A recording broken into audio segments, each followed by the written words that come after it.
हमने संतों से, शास्त्रों में ये पाया है कि प्रभु कभी भरोसा नहीं तोड़े।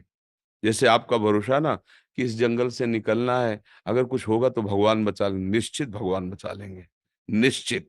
कोई न कोई रूप, जैसे अपने लोगों को भरोसा होता है ना कि भगवान तो कई बार देखा है, कई जगह देखा है जहां अपमानित होने का अवसर आया।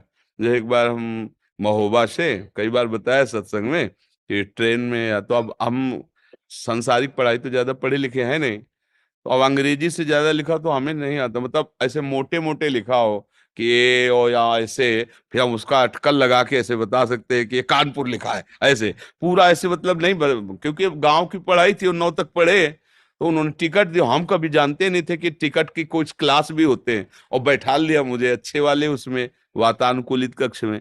और वो पूरा फोर्स आया जब रात्रि में, का टिकट तुम तो बड़े गर्व से दिखा दिया, इतनी बड़ी थी वो, मतलब तो उनका है पढ़े लिखे हो? तुमका ज्यादा तो नहीं पढ़े लिखे। बोले 3 स्टेशन की टिकट, वो कब निकल गए, तुम्हें कहाँ जाना? हमका बनारस। तो बोले ये भी टिकट पूरी नहीं, और जो तुम जहाँ बैठे हो यहाँ ये टिकट काम नहीं करती। अब वो मतलब ऑफिसर, तो नई अवस्था हमारी थी, तो कटुवचन बोलने लगे। बस वो बोले थे, ऊपर एक आदमी था, तुरंत नीचे कूदा, पैसे निकाले और कहा टिकट बनाइए।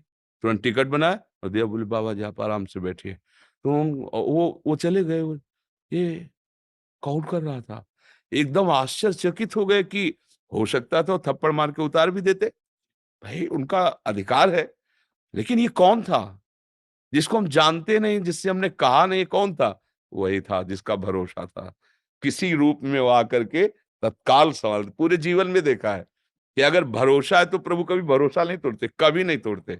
हमने देखा है, पूरे जीवन में देखा है। और ठीक फाइनल पे कोई न कोई रूप रख के आ जाते हैं, अपने जनों को बचा लेते हैं। तो हम उनका भरोसा रखें कि अंतिम फाइनल में